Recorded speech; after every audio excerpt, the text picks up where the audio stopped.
I have my 3 3/4 blade, and I'm going to put it on my clipper. I'm going to make sure my clipper is turned on before I put the clipper on, before I put the blade on. If it's not turned on, you're in jeopardy of breaking the tongue of the clipper off.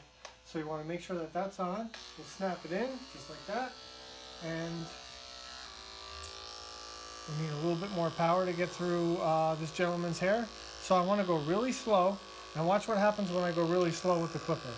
We're cutting as we're taking an imaginary line straight up in the air, and we're avoiding a line of demarcation or a very heavy weight line. So that's going to take us no time at all to blend out.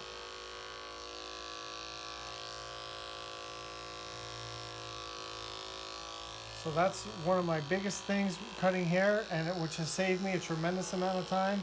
I mean, literally, you can shave 15 minutes off your haircut by avoiding the blending step.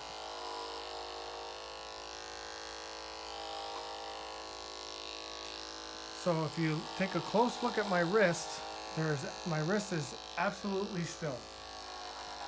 I'm not moving it at all. I'm not worried about doing this to get the hair off the clipper or anything. Any sudden movement with that clipper is going to create some kind of weight line or line of demarcation. So his hair is a little heavier in the back. We're going to have a little bit of blending work to do there, not much. I want to give myself room. I don't want to go up so high where it's going to stand up.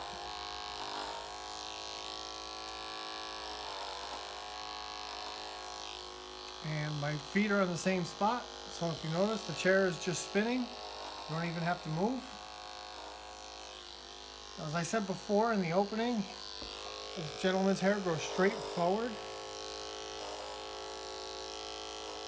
So we have to come slightly against the grain when we're cutting it, so it feeds into the blade properly. So if you notice, I'm cutting as we're pulling away also.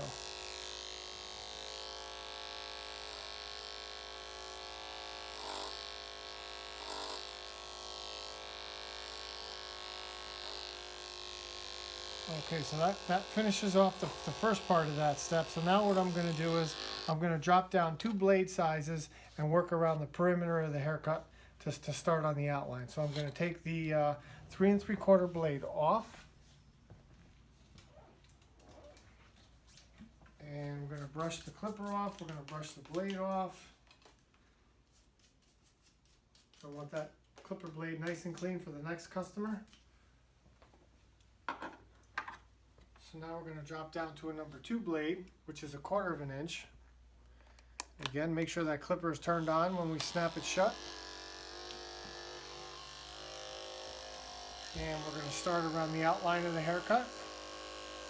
And we're going to start to taper, do like I call this a 1-finger taper around the outline of the haircut.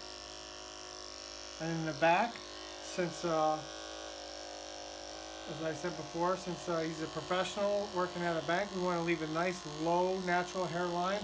I don't want to do like a real deep 3-finger taper up underneath the occipital bone.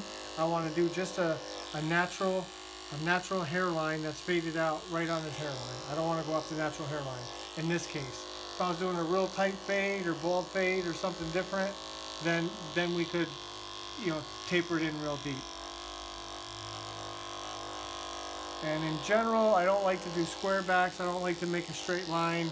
For personal preference, I think it looks unnatural. I like to do these nice natural low hairlines, especially for the professionals. Okay, so when we finish up with the 2 blade, the next step is we're going to take a smaller, after I brush my blade off, we're going to take a smaller clipper comb and my 1.5 blade, which cuts and blends at the same time, and we're going to touch up this area right here around the blend.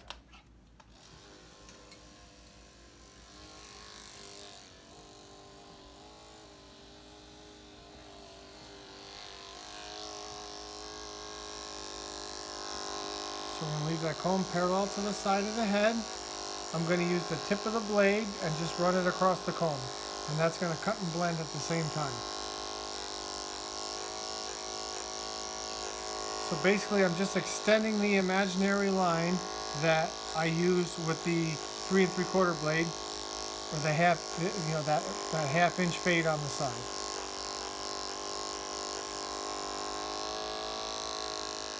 And I like, there's a bunch of different brands that make these clipper combs with nice thin teeth, and they're flat. There's no groove, so there's nothing to catch on.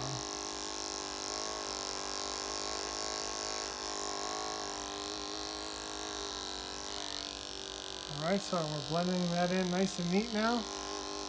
These are the tougher ones when you have really thick hair and it grows straight forward. So just take your time. That comb moves slow and the clipper moves fast. Just like when we did our scissor over comb work. Comb moves slow, the scissor moves fast.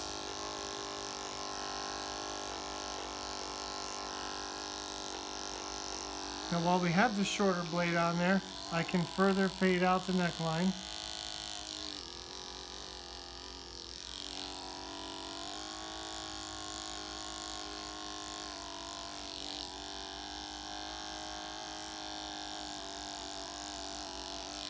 And he's got a nice thick hairline, so it looks really good with a taper.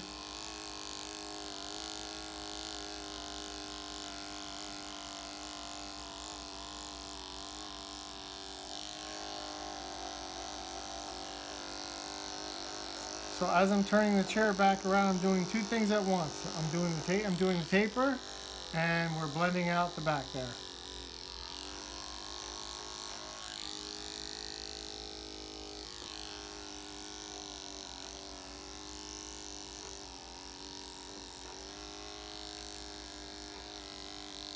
Alright, now we're blending the opposite side. So again, the 1.5 blade, it cuts and blends at the same time. So right now I have the heel of the blade flat on the comb to do the initial blend underneath, and then I adjust my grip from an overhand grip, my shoulders up too high, to an underhand grip.